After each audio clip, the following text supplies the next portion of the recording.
Welcome to our YouTube channel, Moneyline with Nancy TV. This is where you get the latest updates on business, finance, economy, market, as well as investment information. If you couldn't follow us live on television, please do subscribe to our YouTube channel. Also, press the notification bell so that you can get notifications. Thank you. Enjoy this video. Dr. Obele, good morning. Can you see me? Thank you for having me. Yes, good morning. Nancy, thank you for having me. Yes, thank you for joining us. Now let's just get into the grind. Since we're all grinding this morning and talking about refinery, of course, it's a matter of blending, grinding, distilling, and all of that. Is the old 60,000 barrels Port Harcourt Refinery producing? I know why I'm asking, because your organization was there. I think you were also there. Is it producing? Is it refining crude oil into the various components? Okay, I'll be talking to you on three dimensions concerning myself. Your host over here, your guest over here, Dr. Joseph Obele, is a member of the host community, Alesa Element Community 1, and I've worked in the said plant as a casual staff for about 4 years, 2. And again, I'm a stakeholder, being the national PRO of Petron, Nigeria.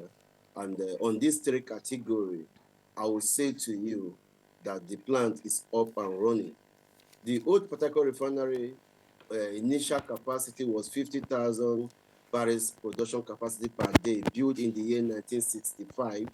And it was later upgraded to 55,000 barrels production capacity and later upgraded to 60,000 production capacity as it is today. So the plant functioned from the year 1965 to the first year of Obasanjo in office, 1999, and the plant stopped functioning. So for about 25, 26 years today, the plant has been dormant. So it is good the general public should understand that the plant that was commissioned last week, Tuesday, wasn't the one that has been shut down 6 years ago. The second Port Harcourt refinery with the production capacity of 200,000 barrels per day has been shut down since 6 years ago. And the group CEO of NNPC did mention that the next few weeks, that very one will be coming up. So the one that was commissioned last week, Tuesday, was the old Port Harcourt refinery, the premier refinery that won't service the entire Africa. That's the Area 5? Yeah, it's the Area 5. The Area 5. And we call it the old refinery. So that very refinery is up and running. It was commissioned on Tuesday last week by the group CEO. And I asked him why we are together, because I was privileged to be in attendance of the commissioning ceremony. How come he didn't notify stakeholders? And I think from my observation, several... Oh, okay. Then, okay, let's try and reconnect with Dr. Obele, who is the PRO of Petron. Of course, Petron is also a stakeholder in the petrol marketing industry. We're looking at the status of the Port Harcourt Refinery, the old Port Harcourt Refinery, which is 60,000 barrels per day refinery. There's been so much brouhaha about the Port Harcourt Refinery coming on stream.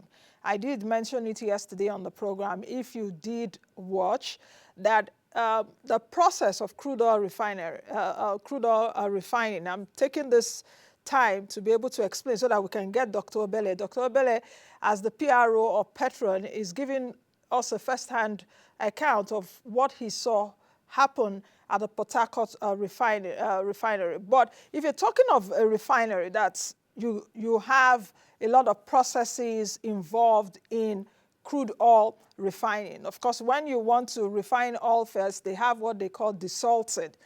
I'm just speaking to you now with my science background, as someone that understands that space, at least the chemical process as to how crude oil is being refined. You have the desalting, then you get into the separation. The desalting, of course, the crude oil mixed with water, you're removing water, dirt, salt, and all of that. Then you get into the separation process, the fractional distillation, where you definitely now begin to heat the crude oil and the temperature decreases as it gets higher. You see the gas on top. Okay, he's back.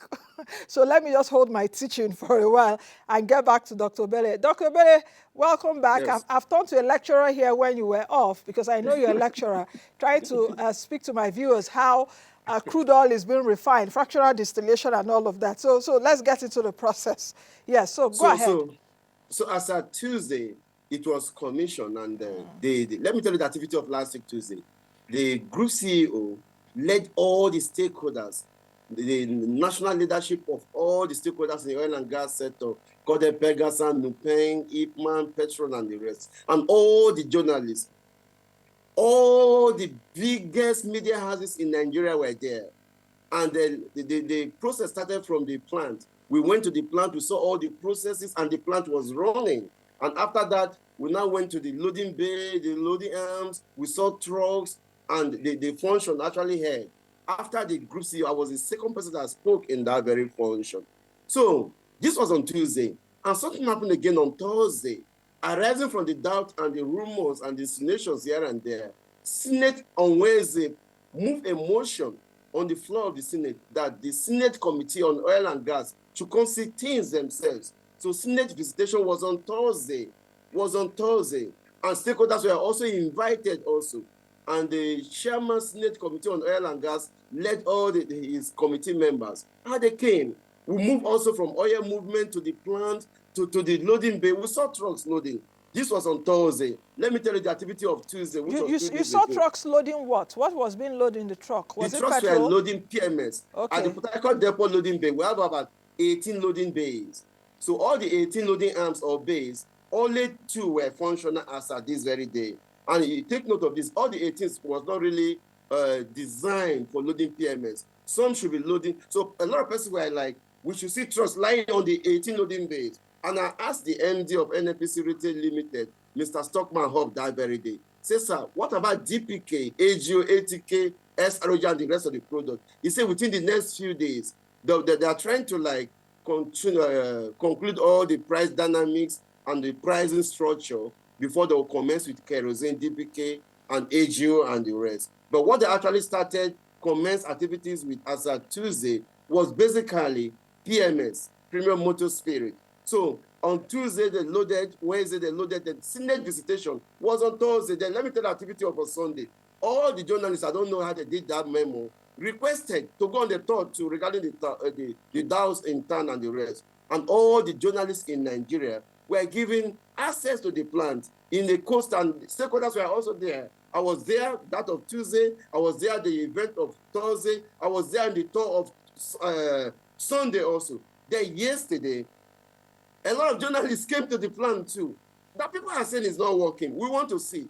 I have to tell you the truth. As at yesterday, journalists arrived the premises around 10 a.m., 9 a.m., but loading started yesterday around 2 p.m. yesterday. We started loading very late yesterday. That was around 2. I'm not a staff of NNPC. Okay. If it is not functional, I'll state it clearly as it is. Now, let it be on record, the plant is functional and is running. Now, for Petron as an organization, have you been able to load trucks to get products from Port Harcourt Refinery? I know that, of course, those trucks that were there were NNPC's own. Of course, NNPC has a retail arm, but has Petron been able to buy from NNPC?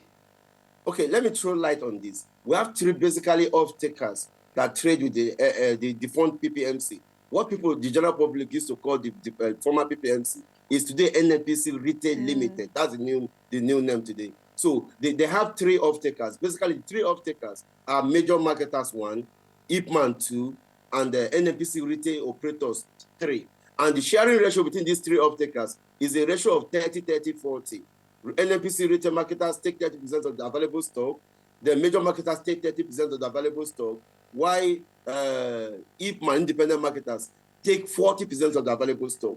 So as at Tuesday, when they commence operation, the MD of NNPC Retail Limited, Mr. Stock Obman, did mention that they want to start with their own retail operators from Tuesday in process of test running, because when you're test running a new plant, there are possibilities of measurability crisis while loading. And it actually happened. All the trucks that loaded on Tuesday Instead of giving them 45,000 liters, which is the standard measurement, they were getting 46, 47, 47, 8,000 liters, excess of 1 or 2,000. That's to say the calibration was having issues. Calibration can have an issue of excess measurement or under measurement. But what really happened Tuesday, Wednesday was excess measurement. So they have to pause the loading for a short while and assign a contractor for an urgent recalibration, which has been done, and it has been concluded yesterday. So going forward from today, we hope to see full-scale loading, and I'm preparing also to be on my way to the facility this morning also. So when will the organization get products from perhaps NNPC retail? I said the portal has been opened yesterday, Okay. and good news also, NNPC has further readjusted their price yesterday. This could be breaking news to you. I was coming to that in terms of the price. So what exactly will be the price? As at a week ago, we were buying 1,000. I'm talking about River State because they have price dynamics for different regions states, in Nigeria. Yeah. So as at a week ago, we were buying at NNPC PDO. Take note of this. NNPC PDO means private depot operation. It is a private depot owned by private individuals, but NNPC can lease it for what we call throughput agreement, where they put their products and through that they will do the loading. So as at a week ago before the commissioning, we were buying at 1,045 naira. So 2 days after the commissioning, it was reduced to 1,030 naira. Then as at yesterday, there is a breaking news concerning price. It has been reduced to 1,020 naira. So that was a reduction, and it's trending on all the petroleum marketers platform. This was late evening yesterday. So it has been aired as breaking news on most of the media platforms and the rest. So 1,020 naira. And they promise that going forward, there will be further review also, because the stakeholders are really requesting of them, like a passionate appeal, that the current price is not really going down well with Nigerians, owing to the high degree of inflation at about 35.2%. Is not 34.2% is not really a good thing for Nigerians, and we have requested, and I think they will oblige our request. But let me state this. Okay. Let me state this. The basic indicator for price reduction is the entrance of competition. So if you ask me now, do we have competition in the sector? I will say yes, as against the status of monopoly as it was a few weeks ago. So now a marketer can have an option now to buy from the refinery in Lagos or the refinery in the Alesa element over here in Port Harcourt. So, and competition drives in price war. And when we see price war, we now know that sure, there will be price reduction. So I want Nigerians to really understand that as a marketing scholar, that once we have seen competition, price reduction is definitely sure. At 1,020 naira, which you just broke, that is being sold for now, how much was it sold for before? Is 1,020 naira fair? I said a week before the commissioning. Yes. We were buying 1,045 naira per liter. Okay.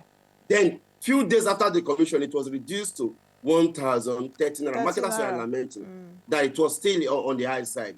Then as at yesterday evening, breaking news, the new rate was announced on the portal. It's open on the portal. Every marketer who can attest to this. So that means Nigerians at the pump will buy 1,020 naira plus, whatever that this plus is the S-Depot price, yes, which is our own marketers buying rate. So marketers buying rate will not be the marketers selling rate. Exactly. There will be some margin. But because of distance or wherever you are, you add it there. Yes, go ahead. If you want to do your analysis to describe what you call favorable price, your analysis for what is called favorable price is different from we, the marketers, what we describe as a favorable price. A favorable price to us is not just the selling rate. Now, a refinery in Lagos is selling to us at 970, right? But now, the NNPC had just announced yesterday that their own rate is 1,020 naira. The difference between this is about 70 naira. I think I'm right. It should be 70. About 50 naira. Yes, 50 naira. But on this ground, we in Rivers State describe the 1,020 as a favorable price. Because you are closer. Location. Because if I move my truck from Port Harcourt to buy in Lagos, the transportation is 2.5 million. But transportation within Port Harcourt is about 300,000. So yet the selling rate might be expensive or higher than the other one, but that very one that is higher is described at. So we have different parameters or factors that constitute what we describe as a favorable price. I understand you. So the person in Lagos would also see the price from Port Harcourt Refinery as not being favorable because it will also take the same high logistics. Then the person in Sokoto, the marketer in Sokoto will choose. Hence, PEF, price equalization fund has been abolished. He will now prefer the one of Lagos, because Lagos is more closer to him. Then those in the east, they will prefer the Port Harcourt Refinery. So marketers are really on the table trying to do a lot of permutations to analyze and ascertain what is a favorable price. But to you, the consumer, you're buying straight to your car, you're not selling to any person. So your favorable price to you may not really be the indices for us to use to ascertain what is a favorable price. The favorable price to Nigerians will be affordability, and for us to even buy petrol at a very cheap price, cheaper than it is right now, because this is one natural resource that we have in our country, in abundance, for that matter. But while we talk about affordability, one of the crises that these two refineries now have solved for us as a people is about availability. Because we're talking about availability before now, before the issue of affordability. So let's celebrate the biggest train refinery of the 650,000 barrel capacity of making this product available. But the one thing I want to state here is the issue as concerns further importation. Exactly. The functionality. That's a question I wanted to ask now. The functionality of Port Harcourt Refinery and Dangote Refinery. A lot of persons are asking, would that abolish further importation from the international market? Yeah. The answer is no. Reason because Dangote have ascertained that the minimum they can do for now is about 25 to 30 million liters per day. And the management of Port Harcourt Refinery have stated that the maximum they can do is about 1.5 million to 1.2 million liters of PMS per day. And the recent statistics given to us by the NNDPROA stated that the Nigeria average daily consumption is put to about 40 to 45 million liters per day. So hence, Dangote 25 plus 1 million of NNPC could be about 26 million liters. And our daily consumption should be put to about 45 million liters. I think there will be further room for importation of about 10 to 11 million liters. But be that as that may be, the stuff that we'll be getting locally will further reduce the pressure on foreign exchange. And we see inflation dropping the next few days, and we see the pressure on Naira, dollars reducing, and inflation will drop, and it will further impact on the GDP. I agree to that. The submissions of the last guest that left the studio. Dr. Obele, just as we close, can you run us through perhaps the process at which you saw in the refinery in terms of the crude oil refining? Because just while you went off, I tried to explain to our viewers how crude oil is being refined. There are a lot of processes. You have the desalting, separation, fractional distillation, cracking, a lot treatment, blending, and all of that. So can you speak to us about that process that you saw? Okay, not what I saw, what was explained by the MD of the Port Harcourt Refinery. I want to give you word to word what he mentioned. The Port Harcourt Refinery. No, but you said what you saw. The MD gave us a lecture. Okay. Okay. And I was there in attendance. So let me quote the word of the MD. Okay. The MD said they have since received crude oil. I don't know, they have two dimensions of receiving crude oil at the Port Harcourt Refinery, either via vessel or via pipeline. If the pipelines are not having vandal issues, I think it will be via pipeline. But if the pipelines are having issues, it will be via the jetty at Okrika, and it will be pumped to the oil movement, and oil movement will further pump to the plant, and the plant will commence the cracking process. So the MD said, there is no, let me quote his word, said there is no refinery globally that produces this product called PMS directly, that it comes with several compounds, several substances, and when blended together, it becomes PMS. And a lot of journalists there asked him a question. Do you mean the biggest refinery we have in Lagos doesn't produce PMS? And the MD said, people should research and quote him, if he's wrong, that there is no refinery that produces a product called PMS directly. Okay. Hello? Okay. Hello. Yes, Dr. Obele, just round up in 30 seconds. We have to go. Yes. So the MD did mention that they have some products they are producing, and their sister organization in Doraman actually pumped some crack C5 to them also, and they blended it to achieve this PMS that it conforms with global standard. Okay. So once again, I want Nigerians to understand that the plant is up and running, and we in Petron will commend the group CEO of NNPC for reviving a plant that has been marijuana for over 26 years. Okay. And we commend the President of the Federal Republic of Nigeria for his commitment to seeing that plant functional. Dr. Obele, thank you very much for joining us. Dr. Obele is the PRO of Petron. Like I mentioned yesterday, it's still an ongoing process. We'll continue. Mine is just to interrogate the process further and, you know, take away, try to sieve it. Because like I mentioned, I have a science background. So I'm also talking technically. I understand that chemical process. So I shouldn't also be involved in all this furore and all of that. My duty is to bring the right information to our viewers. Thank you very much, Dr. Obele, and see you soon. Bye. Nancy, thank you for having me. All right, I've been speaking with Dr. Joseph Obele, who is the PRO of Petron.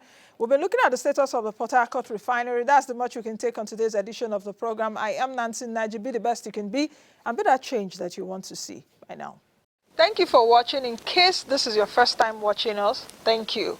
Don't forget to subscribe to the YouTube channel, drop your comments as well as like, and most of all, share our content. Bye.